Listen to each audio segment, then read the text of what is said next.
اصل میں ایک جذبہ ہے کہ جو کسی کے ساتھ اگر کسی نے خیر کیا ہو، بھلائی کی ہو، احسان کیا ہو، کسی تکلیف سے اس کو بچایا ہو، چھٹکارا دلایا ہو، تو ایک جذبہ پیدا ہوتا ہے انسان کے قلب کی گہرائی سے. اب اسے ہم جذبہ تشکر کہیں گے، جذبہ امتنان کہیں گے. یہ قلب کی گہرائی سے ابھرتا ہے اور پھر زبان پر بھی آتا ہے. آپ کا شکریہ، میں آپ کا شکریہ ادا کرتا ہوں. یہ شکر جو ہے در حقیقت یہ فطرت کی صحت کی علامت ہے. اگر فطرت صحیح ہے تو شکر لازماً ہوگا، اور اگر شکر نہیں ہے تو معلوم ہوا کہ فطرت مسخ ہو چکی ہے.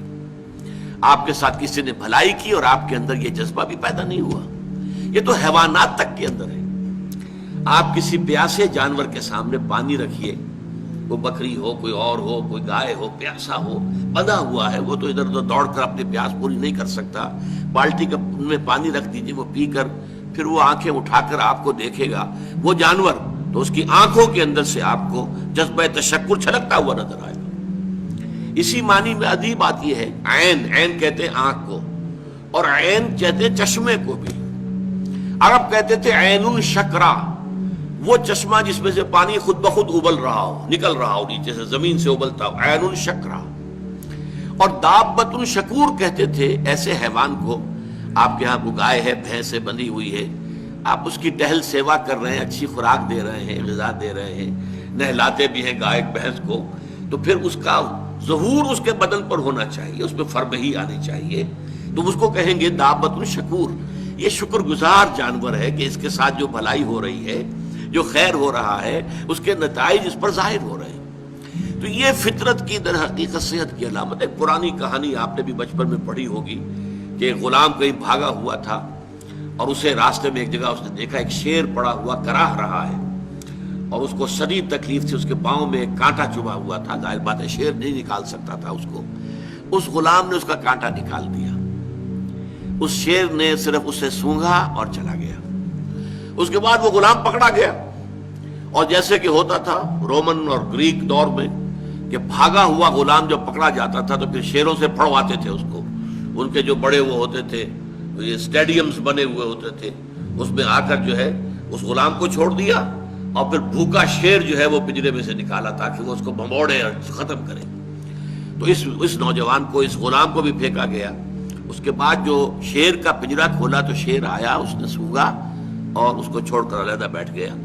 لوگ حیران ہوئے. معلوم ہے یہ وہی شیر تھا کہ جس کے پاؤں سے کانٹا نکالا تھا اس غلام نے، جبکہ وہ بھاگا پھر رہا تھا، چھپتا پھر رہا تھا جنگلوں میں. بہرحال یہ شے سمجھ لیجئے کہ شکر جو ہے در حقیقت یہ فطرت کی صحت کی علامت ہے. یہاں تک فرمایا حضور نے من لم یشکر الناس لا یشکر اللہ. یہ شکر ایسی شے ہے جو انسانوں کا شکر گزار نہیں ہے، وہ کبھی اللہ کا شکر گزار بھی نہیں ہو سکتا. فطرت مسخ ہو چکی ہے. کسی نے آپ کے ساتھ بھلائی کی اور آپ کے اندر سے وہ جذبہ تشکر ابھرا ہی نہیں. معلوم ہے فطرت کے سوتے خشک ہو چکے ہیں. وہ کنواں جس کے اندر لانے والے پانی کے سوتے خشک ہو چکے ہیں، پانی کہاں رہے گا اس میں؟ تو خالی کنواں ہے. تو تمہاری بھی فطرت جو ہے خالی ہو چکی ہے، اور تمہارے اندر وہ جو جذبہ تشکر موجود نہیں ہے، تو گویا کہ فطرت کے سوتے خشک ہو چکے ہیں. اب اصل بات کیا ہے؟ اس فطرت کے بعد اصل منعم کو پہچاننا. اب دیکھیے، اس کو بھی ذرا غور سے سنیے میری بات کو. بچپن میں ہر بچہ یہ سمجھتا ہے کہ میرے حفاظت کرنے والے، میری ضروریات پوری کرنے والے، میری تکلیف پر تڑپ اٹھنے والے میرے والدین ہیں. اس سے آگے کا اسے بھی پتہ نہیں ہے، احساس نہیں ہے. لہذا جذبہ شکر جو ہے وہ والدین کی ذات کے ساتھ مرتکز ہو جاتا ہے. اس سے ذرا آگے بڑھا، معلوم نہیں میرا کنبہ ہے، میرے چچا ہیں، میرے ماموں ہیں، میرے فلاں ہیں، میرے قربے قبیلے کے لوگ ہیں، میری قوم ہے، میرا وطن ہے. یہ سب در حقیقت میرے محافظ بھی ہیں، میرے مددگار بھی ہیں، اور میری ضرورتیں پوری کرتے ہیں. یہ جذبہ تشکر اب پھیل رہا ہے والدین سے، اپنے خاندان، قبیلے، قوم. اس کے بعد محسوس ہوتا ہے، یہ سائنس کی انتہا ہے، کہ یہ سارے عناصر فطرت مجھے پال رہے ہیں. سورج کی حرارت نہ ہو تو فصلیں کیسے پکیں؟ سورج کی حرارت نہ ہو تو یہ ہوا، یہ بادل کیسے اٹھے، سمندروں سے بخارات؟ ہوائیں نہ چلے تو یہ کیسے جو ہے بادل یہاں تک آئیں؟ اور بارش برسے اور پھر میرے لیے گندم جو ہے وہ پیدا ہو، تو کائنات پوری مجھے پال رہی ہے. اور اس میں سب سے بڑی شے جو ہے، یہ سائنس کا یوں سمجھ لیجیے کمال ہے، سب سے بڑی شے سورج ہے. اس لیے کہ یہ بھی کہنا ہے کہ زمین سورج ہی سے ٹوٹا ہوا ایک ٹکڑا ہے، اسی سے سپلنٹر ایک علیحدہ ہوا اور اس کے گرد گھومنا شروع کر دیا. واللہ عالم، یہ علیحدہ بحث ہے، یہ کاسمولوجی کی بحث ہے. لیکن یہ ہے کہ بہرحال ہم جانتے ہیں یہ شکر کا جذبہ پھر آ کر مرتکز ہوتا ہے یہ تمام مظاہر فطرت کے اوپر. اب اس کے بعد صرف ایک چھلانگ لگانے کی ضرورت ہے، وہ چھلانگ جو حضرت ابراہیم نے لگائی تھی. سورہ انعام میں ذکر ہے، انہوں نے ایک تارے کو دیکھا تو کہا اچھا شاید یہ میرا رب ہے. جب وہ ڈوب گیا، غروب ہو گیا، تو نہیں، میں تو غروب ہونے والے کو تو رب نہیں مان سکتا. پھر چاند کو دیکھا، وہ بڑا روشن تھا، بہت بڑا تھا، اچھا یہ رب ہے. جب وہ بھی ڈوب گیا، کہا نہیں، اگر میرے رب نے مجھے ہدایت نہ دی.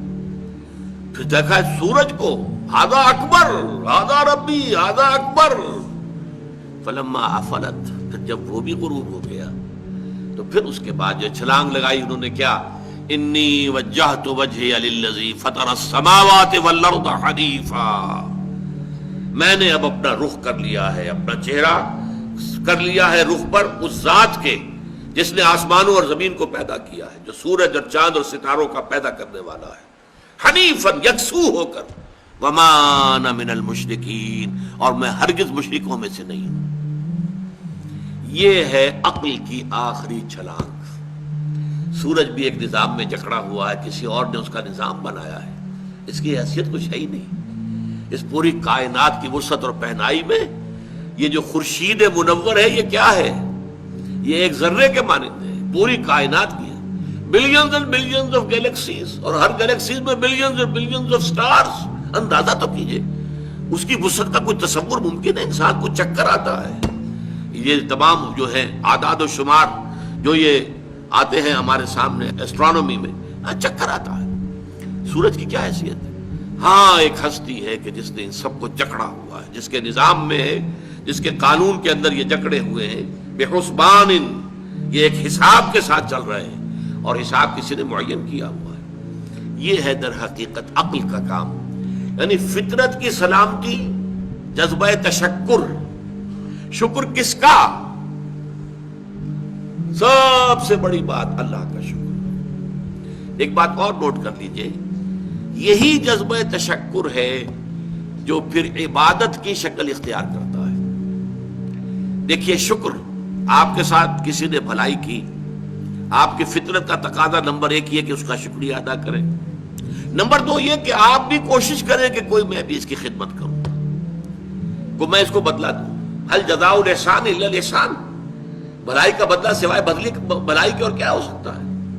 لیکن فرض کیجئے کہ وہ ہستی اتنی بلند و بالا ہو، والدین کی آپ کچھ نہ کچھ خدمت کر کے، کچھ کسی درجے میں جو انہوں نے بچپن میں پالا پوسا تھا، کسی درجے میں آپ اس کا جواب، اس کا بدلہ دے سکتے ہیں. بڑھاپے میں یہ ہے کہ انہیں فلا تقل لهما اف ولا تنهرهما، انہیں اف تک نہ کہا جائے، انہیں جھڑکا نہ جائے، ان کی اطاعت کی جائے، ان کی فرما برداری کی جائے. ہاں ناحق بات میں ان کی بات نہیں ماننی ہے، شرک پہ مجبور کریں تو ان کو نہیں ماننا، ان کے حکم کو، لیکن باقی یہ اور چیزوں کے اندر ماننا ہے. تو یہ سارا معاملہ یہ کسی نہ کسی درجے میں آپ نے اسے بدلہ دے دیا اور جو بھی ہے. لیکن جہاں کہیں ایسی ہستی کا شکر ہے کہ جسے آپ کو بدلہ دے نہیں سکتے، سورج کو کیا بدلہ دیں گے، وہاں یہی جذبہ تشکر جو ہے جذبہ عبادت میں ڈھل جاتا ہے. ہاتھ جوڑ کے کھڑے ہو گئے سورج کے سامنے، ڈنڈوت کر رہے ہیں، سجدہ کر رہے ہیں. یہ کیا ہے، کیوں ہے؟ یہ وہی جذبہ تشکر ہے کہ اس سورج ہی سے ہمارا سارا نظام چل رہا ہے، میرا پورا وجود یہ در حقیقت اسی کے ذریعے سے اس کی ساری ضرورتیں اور سارے تقاضے پورے ہو رہے ہیں. یہی جذبہ تشکر ہے جو جذبہ عبادت کی شکل اختیار کرتا ہے. اور جب جذبہ تشکر صحیح جگہ جا کر لگ گیا، یعنی جیسے کہ میں مثال بارہا دیتا رہا ہوں کہ اگر آپ کو کسی اونچی فصیل پر چڑھنا ہے اور آپ کے پاس جو ہے وہ ایک کمند ہے، تو پہلے کمند کو آپ پھینکیں گے اونچا. آپ کے بازو میں طاقت ہونی چاہیے. اگر بازو میں طاقت ہی نہیں ہے تو کمند کہیں قریب ہی جا کے اٹک گئی تو جہاں تک وہ اٹکی ہے وہیں تک چڑھ سکتے ہیں نا، اس سے آگے تو نہیں جا سکتے. تو کمند کو پہنچانا ہے پہلے اونچائی تک. اب دیکھیے اس کو اقبال نے کہا ہے یزداں بکمند آور، اے ہمت مردانہ، تمہاری کمند یزداں کے ساتھ جا کر جڑے، اللہ کو پہچانو۔ تمہاری عقل کا جو ہے در حقیقت امتحان یہ ہے کہ اصل منعم حقیقی، اصل محسن حقیقی، اس کے انعامات، اس کے احسانات، اس نے تمہیں پیدا کیا، تمہاری ضرورت کی چیزیں پیدا کی۔ ان تعدوا نعمت اللہ لا تحصوها، اگر تم اللہ کی نعمتوں کو گننا چاہو کبھی احسان نہیں کر سکتے، کبھی ان کی گنتی نہیں کر سکتے۔ اس کے لیے تمہارا جذبہ شکر جو ہے وہ ڈھل جانا چاہیے جذبہ عبادت میں۔ اور یہاں اس رکوع کے اعتبار سے اس کے جو سب سے بڑا مظہر ہے وہ اب آ رہا ہے، وَإِذْ وَلَقَدْ آتَيْنَا لُقْمَانَ الْحِكْمَةَ أَنِ اشْكُرْ لِلَّهِ، أَنِ اشْكُرْ لِلَّهِ، گویا کہ حکمت کا تقاضا یہ کہ شکر کا جذبہ اللہ تعالیٰ کی ذات کے ساتھ وابستہ ہو جائے۔ وَمَنْ يَشْكُرْ فَإِنَّمَا يَشْكُرُ لِنَفْسِهِ، اور جو کوئی شکر کرتا ہے وہ اپنے بھلے کو کرتا ہے۔ اللہ کا کوئی کام نہیں بنتا اس سے، اللہ کی کوئی ضرورت پوری نہیں ہوتی، وہ ضرورت سے مبرہ ہے، منزہ ہے، اعلیٰ ہے، عرفہ ہے، اس کی کوئی ضرورت نہیں، احتیاج ہے ہی نہیں، وہ محتاج نہیں ہے، وہ تو غنی ہے۔ تو اس لیے فرمایا من یشکر فانما یشکر لنفسہ، لنفسہ سے مراد کیا ہے؟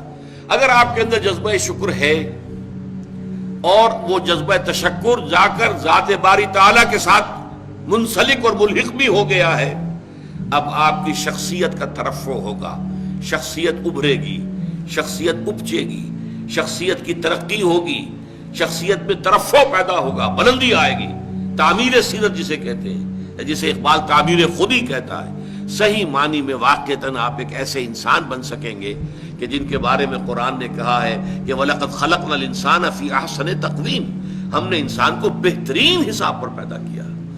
وہ انسان بننے کے لیے ضروری ہے کہ آپ کی فطرت سلیم ہو اور عقل سلیم، فطرت سلیمہ جذبہ تشکر موجود ہو، عقل سلیم اصل محسن کو پہچان لے، اصل منعم کو پہچان لے، اور یہ منسلک ہو جائے پہ جذبہ تشکر ذات باری تعالیٰ کے ساتھ، تو اس کا بھلا تمہیں کو پہنچے گا، تمہاری شخصیت کی تعمیر ہوگی، تمہاری خودی جو ہے وہ پختہ ہوگی، مضبوط ہوگی، تمہاری اپنی سیرت و کردار جو ہے اس کی نشو و نما ہوگی۔ وَمَنْ يَشْكُرْ فَإِنَّمَا يَشْكُرُ لِنَفْسِهِ وَمَنْ كَفَرَ، اور جو کفر کرے فَإِنَّ اللَّهَ غَنِيٌّ حَمِيدٌ، تو اللہ تو غنی ہے اور حمید ہے۔